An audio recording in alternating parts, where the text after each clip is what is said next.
You know, everyone tells you downsizing is a smart move in retirement, right? Smaller house, less maintenance, lower expenses, and for some people, that's absolutely true. But after more than 20 years of helping homeowners across the Denver suburbs, I've noticed something surprising. I've sat across the table from women who did everything right. They picked the right house, they paid the right price, they moved at the right time, and 6 months later, they wish they hadn't moved at all. Meanwhile, I've watched other homeowners stay in a house everyone told them was too big and absolutely thrive. The difference wasn't the square footage. It came down to 3 decisions most people make before they're actually ready to make them. So if you're over 50 and even thinking about downsizing, moving closer to family, or making a big housing change in the next year or two, stay with me, because making the wrong one could be the biggest regret of your retirement. Let's start with the first decision. And honestly, I think this is the one that catches most people by surprise. Decision number 1, are you solving the right problem? Now, before you start looking at houses, floor plans, HOA fees, and square footage, ask yourself, what problem am I actually trying to solve? Because in my experience, very few people move simply because they want a smaller house. Usually it's something else driving the decision. Maybe it's health, maybe it's finances, maybe it's wanting to be closer to family,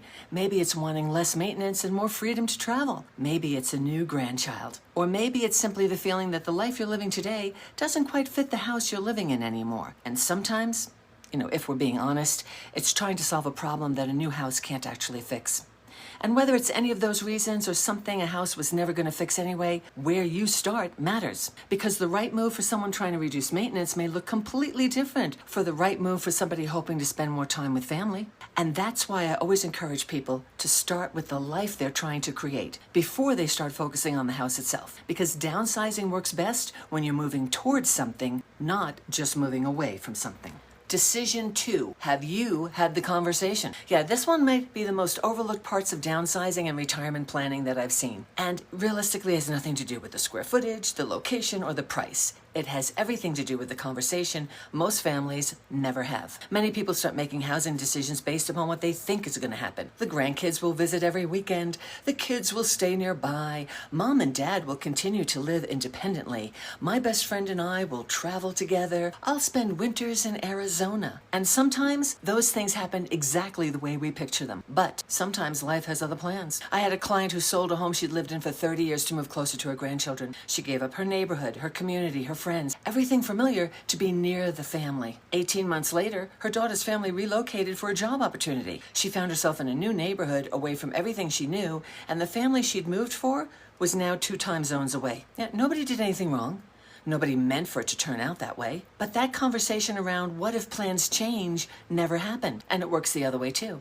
I've seen adult children assume mom and dad will move closer someday, while mom and dad, they're assuming they'll stay exactly where they are. Everyone is making plans around an assumption that nobody's actually said out loud. What happens when dad can't drive anymore? What happens when living alone isn't safe? Are they moving closer to you? Are you moving closer to them? Is there a plan, or is everyone just hoping everything works itself out? I'll be honest with you, I'm navigating this in my own family right now. My dad is 92. My stepmom doesn't want to be left alone. These are real conversations, and they're not the easy ones. But having them before a crisis forces the issue makes all the difference. And sometimes the conversation isn't with family at all.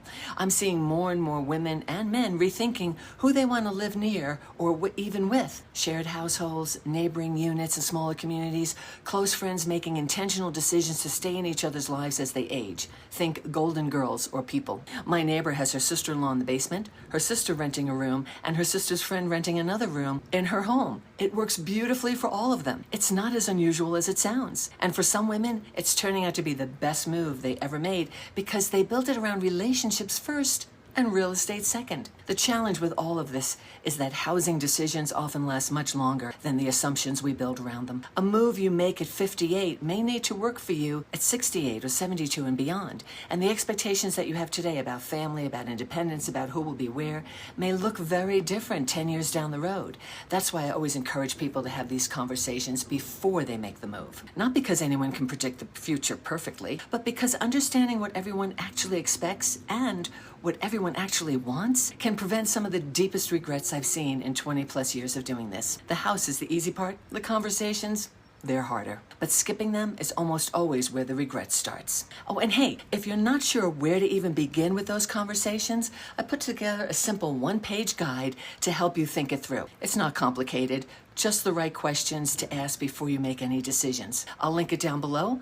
No strings attached, just a starting point if you need one. Now, even if you figured out why you're moving, and you've had the conversations that needed to happen, there's still one decision that may be the most important one of all. And it's usually the one most people never see coming. Decision number 3, are you moving because you want to or because you feel like you should? Now, this may sound simple, but it's incredibly important because somewhere along the way, many people start hearing the same message. The house is too big. You don't need all that space. Wouldn't life be easier in something smaller? Maybe it's time. And sometimes those people are right. But sometimes what starts out as helpful advice slowly becomes pressure. Pressure from family, pressure from friends, pressure from articles that telling you what retirement is supposed to be, pressure from comparing your life to somebody else's.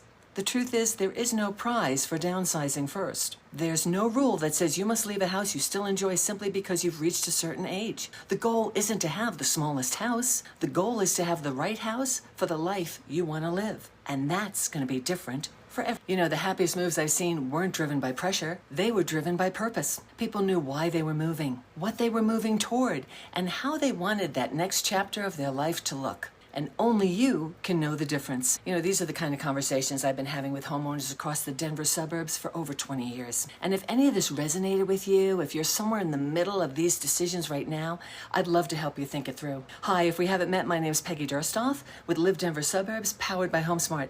And I help people make smart moves without pressure and without regret. If you're ready to start that conversation, my contact information is down below. And if you found this helpful, I'd love it if you subscribed. I share this kind of conversation every week. And if you're still in research mode, which is completely okay, watch this video next. Thanks for spending time with me today, and I'll see you there.